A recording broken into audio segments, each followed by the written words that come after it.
Hello, welcome to the Genetic Podcast. I'm your host, JT McPherson. I have made other podcasts in the past, but I feel like I just went on a too political rant, I didn't really like it. So this is my new podcast. And I'm going to stick with the generic theme because I like it. I feel like my personality is basically a genetic YouTuber because everyone has done it in the past, I can't... I might be original at some points, but, I'm the most unoriginal YouTuber there is, and I wanna own that for sure. This is basically an emergency meeting podcast.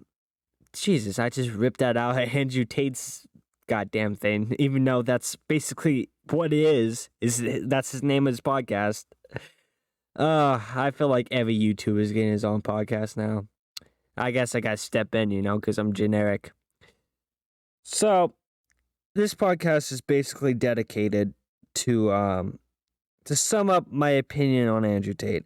I feel like I have stroked this long enough, I feel like I need this to climax, all right? But I think I need to bury the hatchet, right? I'm not gonna keep on talking about this like some other content creators. I just wanna know. I want to share my own opinions about him, all right? I'm not gonna listen to anyone. I want to share you my own opinions and how I feel like Andrew Tate has affected people, all right? First off, I'm not gonna say anything negative towards him. I'm gonna respect him. I'm gonna respect who he is, all right? No one like him has the balls to say the stuff he says, all right? Listen, there's none content creators that's big right now can say the stuff that Andrew Tate's saying. That's the balls. That's the dedication he is. I can respect that, all right? And hey, if he keeps on doing that, like, no problem, if he's not doing anything racist, but the problem is how the things he says. So there's a fine line between truth and satire. And there's a lot of content creators out there that likes to spread truth and sometimes have a satire video. That's fine, but you have to make sure that your fans know it's satire. You must know that you have to make sure that his fans knows it's satire. Because if they don't know it's satire, you're gonna have a Only JS situation. And if you don't know what Only JS is, basically what she did was she makes up like a bunch of like truth things like, oh, did you know this? Did you know that? But then one day she made a joke about like, if a blind person is like dying and the service dog comes up to you and she's like, oh yeah, it could be a free wallet. If you follow the service dog, you get a free wallet. I messed that joke up. But a lot of people believe that she was trying to send that message. And like, honestly, that's kind of wrong because your platform is basically the truth, You're saying, oh, did you know that the human body can do this, That's your truth right there. You can't just switch to satire and joking time because then there's gonna be a lot of people who know if a lot of people is gonna think it's true, right? And a lot of people are gonna follow that method. And then there's people that like to post constant satire.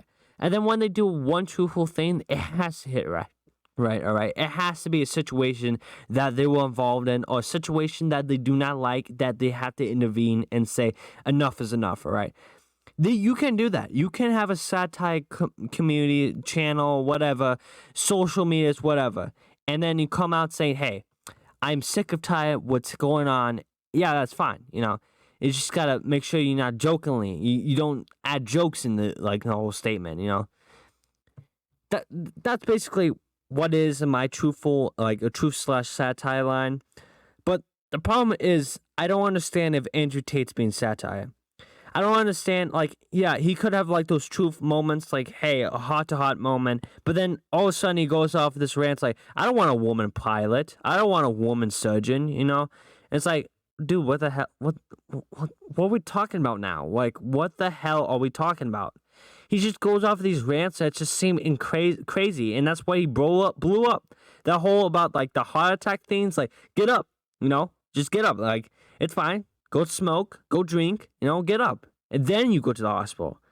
That seems like a satire, but how Andrew Tate's perceiving it sounds truthful. And the problem is that his fan base is taking that truthful. So then when he comes up with that topic, the woke left is taking his content out of context, But that's the thing. My video of Andrew Tate, all those videos I found and put in my video was from his Tate's fan page. Because, I'm not saying like they did it because they like the dude. It's probably because they joined his Discord and basically said, hey, if you post any Andrew Tate's content and get people to join the Discord and pay money, guess what? You get more money. That's the problem of Hustlers University is. It seems like, yeah, you go in there, you get life advice how to make money, but that's not the truthfulness. The only people I see making money off of this is the people who's promoting his website, promoting his Discord server. That's the only time I see money. But back on the topic. The only people I see Andrew Tate's content being out of context is his fans. And that's a big issue. That is a big issue because that's how I discovered Andrew Tate is because his fans. Well, so-called fans. I don't know if it's actually truthful or not. And that's the thing. It's too many lies. It's lies on both sides. I don't get who Andrew Tate is. Andrew Tate likes to exaggerate all of his past doing, like past life, He said he came out and he was like all cool and stuff, and the doctor didn't slap him. He slapped the doctor, That sounds insane. But like then at the same time he's possessing so much he's putting so much energy how he's talking about that. It sounds truthful, and that's the dangerous part is I don't know when Andrew Tate's being satire or not. I'm going to say this. How he describes masculinity and how he goes on rants about how men should love us, We shouldn't be afraid who we are. I agree with that. I feel like it's been so long since someone has said that, and I agree with him. But at the same time, then those people are going to be interested in his content, then he's going to see the other content about him kind of basically saying negative stuff towards women, And I'm not going to say he probably does that to women. That's what I'm saying is it could be satire. It could be satire. I don't know. This could be all a game. This could be a misillusion, all right? He could have orchestrated all this. He could have orchestrated it. He could have been behind so many things and we don't know it yet. And I don't want to sound like a conspiracy nut, but how he acts, I feel like he's behind everything, man. He's in the shadows, all right? Oh, man, I kind of cracked myself up. But anyway, I just want to say this. I don't know when he's being satire or not. I don't know. And it's going to be forever if he's going to come out, And like I was saying, I keep on getting sidetracked. I'm terrible at this podcast thing. Andrew Tate could be good, really, really good to women. We don't know that. Only time I see women that said they've been treated well with Andrew Tate is basically the big celebrity stars on the YouTube. Not really big or anything, but pretty big following, But still, if someone like that, if someone does that behind the scenes, and some like internet girls trying to get over there and try to expose them, you probably gonna treat him really well and really respectfully, so you can have a good name, so she can go back and have a good positive thing to say. But like I said, I could be wrong. It could be a satire thing. He couldn't. Maybe he doesn't even own Bugattis. He could have like a CGI a Bugatti in. Like this guy's a mastermind. What he's doing. He's a genius. How he begun marketing. All right.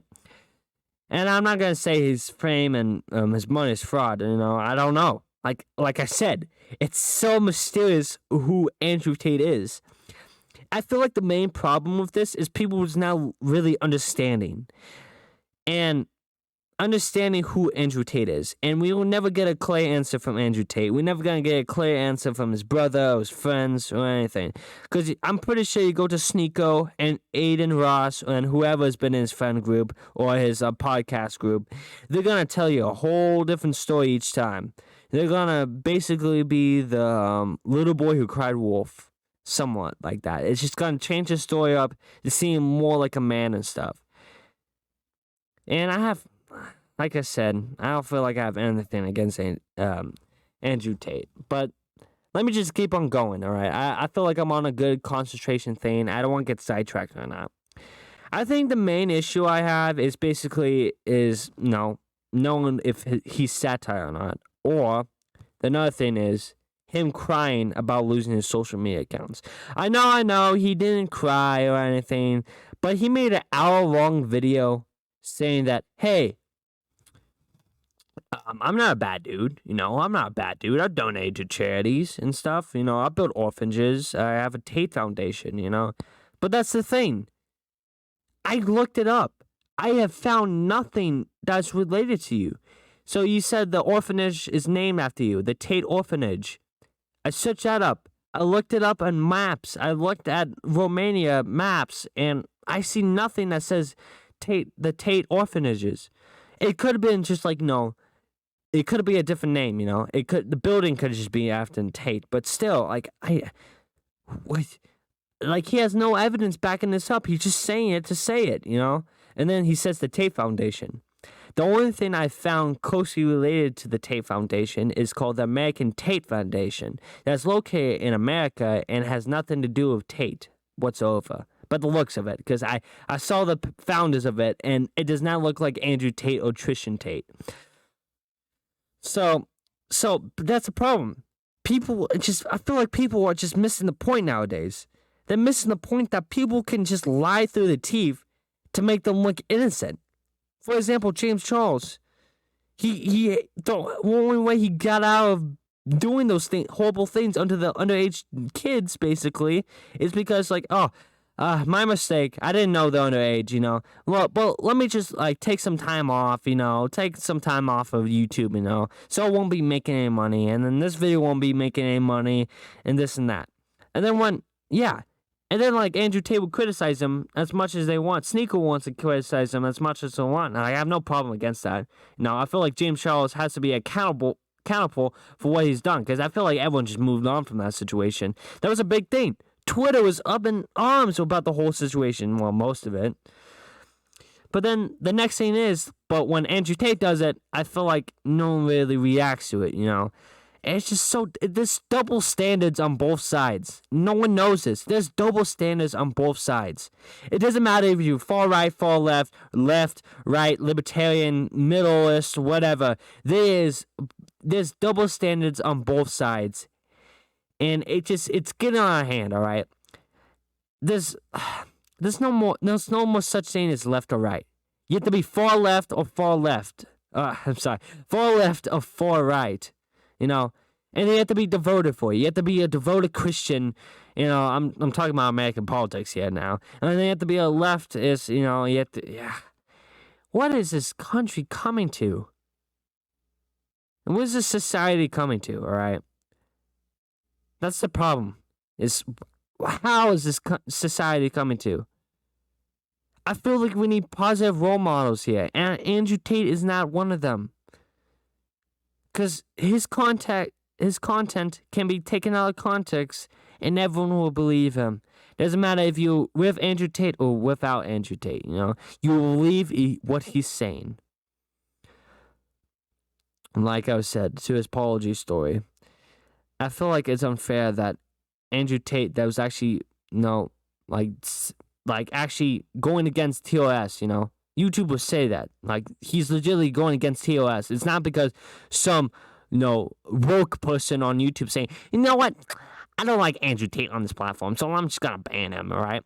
See, YouTube, Instagram, Facebook, all those companies you ban off are private companies that can do whatever they want. It's not the U.S. government. It's not the Romanian government. It's not NATO or UN or nothing, all right? They didn't ban free speech against you, all right? Because, matter of fact, pretty sure you could just go outside and just talk to people in Romania or UK, whatever. You can make it into paid events where people can come to you, and that's how you can make more money, is pay events where you just stand there and talk about the same stuff you've been talking about for years, But, still, I don't really feel like you were canceled. You were just going against TOS. And I'm not going to say Daz has done it, because I know Daz hasn't done it, because Daz is not the first person who talks about you. I feel like Daz's video is one of the videos that brought to light the whole situation. And I feel like there's so many YouTubers, and I might sound weird for this, but there's so many YouTubers that dedicate their life to this platform. They dedicated the colleges, the high school careers, the careers that they really want to do, but then when they found passion for YouTube, they get shut down because they did something so small and so stupid. And they don't sometimes they don't even do anything at all to piss off YouTube, and they still get banned.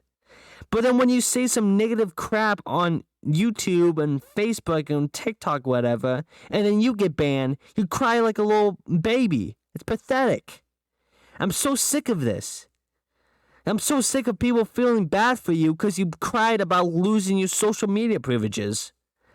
But it's hardworking individuals that their life has been taken away in seconds.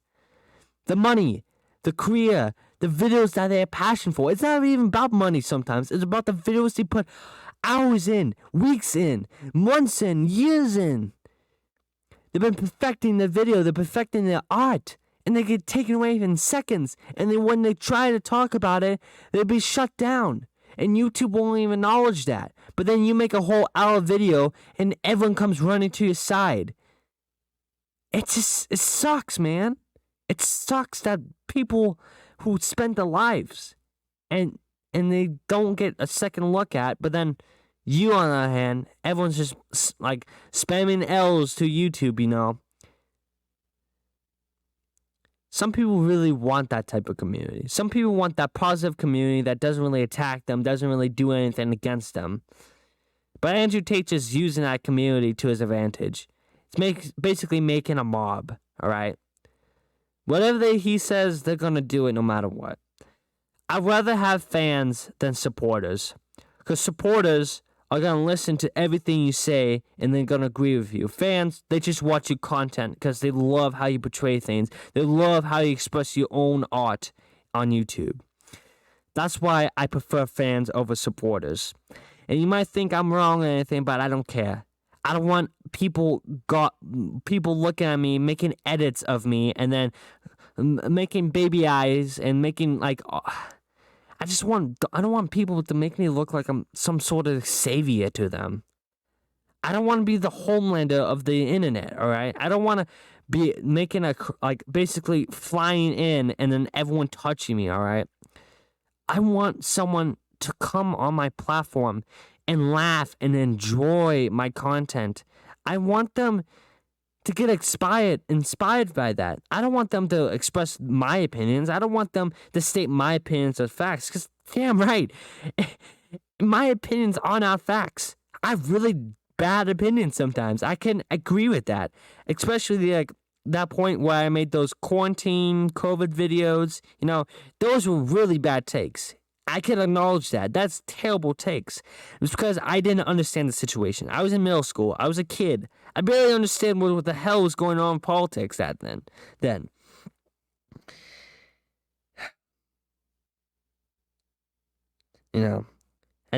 That's my whole opinion on Andrew Tate. I love that some people who actually take his positive things and actually put it hard. That's the only thing I can respect. But then those same people that attack women, disrespect them, disrespect other people, especially Sneeko. The only insults that Sneeko has is basically calling people fat or acknowledging that they, basically calling out what they know already. If Sneeko was listening and watching all my previous Andrew Tate video or listening to this podcast right now, he's probably gonna be making fun of my speech impediment. And dude, Jesus Christ, I understand I talk terribly. I don't care. Because XQC can talk terribly, and that's fine. It's fine. Because everyone loves him because he goes off these dumb rants and no one understands him. But I don't care because I understand this. I understand that I talk terribly. And I've known this from the day one. Because there's counts of people making fun of me because of my speech impediment. It's the same old stuff.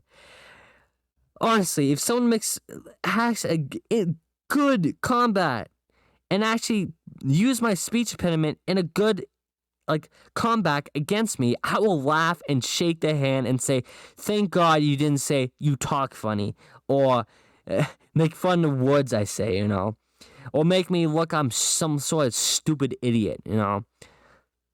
Because like I said, I don't care about that. It's dumb things that people have said against me because I don't care. Honestly, I don't give. I don't care. I don't care that those types of people have said something negative towards me because they have nothing. It's the same old insults over and over again. I'd rather go insane at how many times someone has said that than someone call me something on the internet. And that's another issue I really have with Andrew Tate's fans or friends is how they try to defend him, you know. They don't have logical debates no more. Andrew Tate's the one that kind of has logical debates, but he just rambles on and on and on. And then that's the only way how you can, like, the only way you can really intervene in those long rambles is that you have to scream and yell. And I'm not defending XQC, because that's a terrible way to debate. He's a terrible debater, all right? I feel like he just should stick with Overwatch games, all right? I'm not saying that because how he talks, you know, because believe me, I'm in the same arena, XQC. It's because he's not a good debate person. He doesn't understand patience. And trust me, I don't understand patience either, but I'm not going to scream in the middle of a conversation when someone's talking. I'm not going to scream. I just dropped my mic.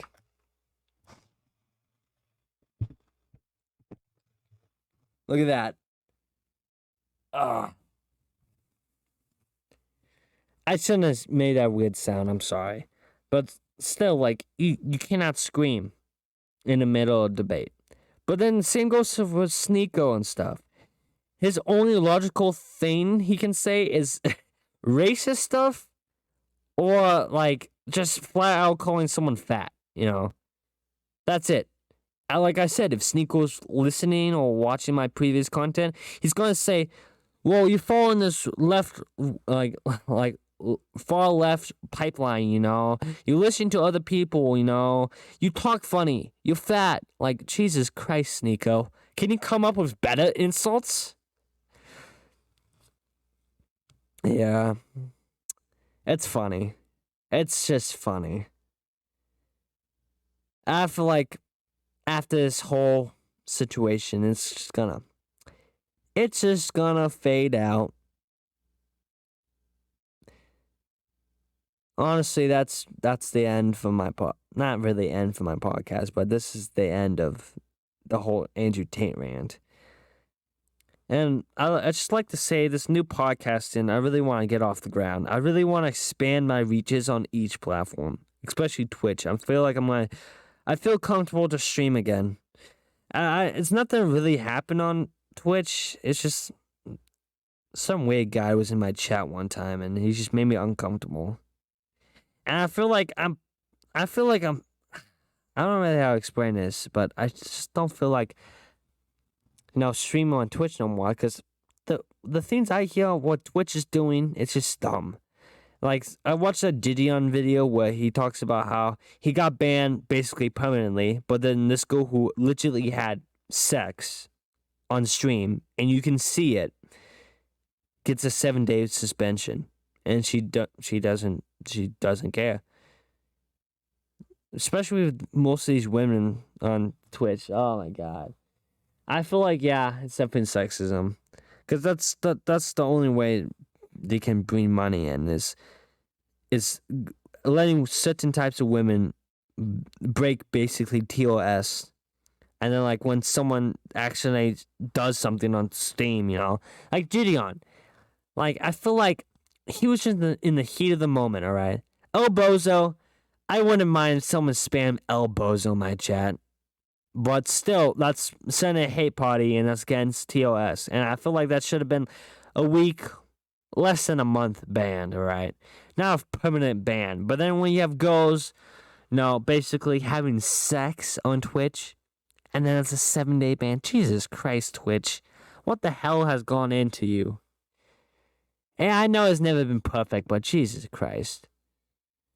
And it could have been for other creators too. I feel like other creators has done something bad, but then they just turn a blind eye to, and then jitty on because certain types of people hate him, how he acts and stuff. Yeah, it's just so much stuff is changing. I can't really take a break nowadays because I feel like if I take a break, I'm just gonna miss something. I'm gonna miss how something changed and how I couldn't have been there when they changed, you know? It's kind of weird. It just feels like time's flying so fast, you know? I'm gonna tell you a story that just sounds weird, you know? When I first learned about World War II and basically how I'm basically closely related to a bunch of basically war heroes that served in World War II, I realized that I feel like I had to look up, you know, I had to be the person, like, they had to be the next generation of, you know, military. And I still thinking about joining the military, you know. But like seeing the atrocities that these other countries are doing, and by the looks of it, we're probably gonna get involved no matter what. It makes me feel like more like a coward because I don't want to go over there and fight. I don't know if it's the propaganda they've been teaching us, but I felt like when I was a young age, I felt like I had a moral duty, you know, a destiny to fight in the next World War. And I was saying, if World War III comes around, I'm going to be in it. I'm going to be fighting. I'm going to fight for America, you know? But, like, what's the point now? America is done for, you know? There's no doubt about it. It's done for now. I don't think it's going away, but you cannot be on the right lane or left lane and say this country's going the wrong direction, because it is going the wrong direction. It's not because the country's going woke, it's because how it is acting. Instead of actually, you know, fixing the homelessness, people going under in the middle class, I feel like the government wants to shift like what we're thinking about into something dumb. I'm not saying human rights is dumb or anything, but still, it's perfect timing, you know. God, I feel like a conspiracy theorist, but it's true, you know. It's true what they're doing. They're trying to shift our blame and our thoughts to someone else, and then they're gonna do the dirty work that they always do. They always do, you know. There was never been a clean president. If there's been a clean president, guess what? He's probably has done something in the past to clean his record, all right? Because I feel like every time a president goes in office, they pardon the friends, they make sure that the government doesn't look into the friends or them, and they gotta do some sketchy stuff at the end, and they gotta make sure they get reelected again so they can cover up the sketchy past. You know, that's what all presidents done, and it's never gonna stop, all right? And yeah, I got dove into politics. I don't really want to talk about politics, you know. I feel like that's just a dead rat, you know. A dead rat stinking up the place now. No one was really worried about the rat running around, you know. But then when the rat was actually making a smell because it died, that's when people started worrying about it.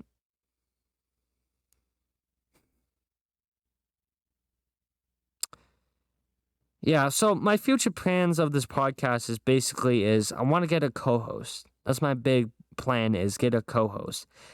It could be whoever they want to. Anyone that's interested in a co-host, please contact me on DMs or Discord or whatever. Because I don't mind if there's some random dude. Well, I do mind if it's a creepy old dude, alright? But like friends, family, whatever, come join my podcast. I'll be happy to. And also, I really want someone to be I want my first guest on this podcast in the second episode, all right? I don't know what I'm going to do with my episodes, you know. This is just a quick episode because OBS is not working for me right now, and I feel like, god damn it, I gotta fix this, you know. So I'm gonna see what's the problem is, and I wanna see how I'm gonna fix this. So yeah, this is basically the first test run. I made other podcasts and I hate it. I hate my other podcasts because it's so cringy. And so I want a co-host. That's my big goal, is a co-host for the next episode, and maybe a guest person. Like, hey, maybe I can get Andrew Tate. You know, let me just contact Andrew Tate and see if he can join the podcast. Well, anyway, thanks for listening. And I know I kind of went deep there. I didn't really mean to it, but like, I'm sorry. I don't know where I'm going at. I feel like podcasts should go deep into conversations like that. But I want a co-host, all right? Anyone that's listening to this right now, I want a co-host. So, please enjoy this on YouTube because this is going to be a preview. I'm going to make sure I post this on Spotify, Pandora, all that type of stuff. I'm going to make sure all this goes on to basically big streaming services. So anyway, thank you. And please like and subscribe on my YouTube because, like I said, this is going to be a preview. If you want me to post this on YouTube, if you want me to get footage, me actually talking, please let me know in the comment section down below. Anyway, I see you in the next one. Bye-bye.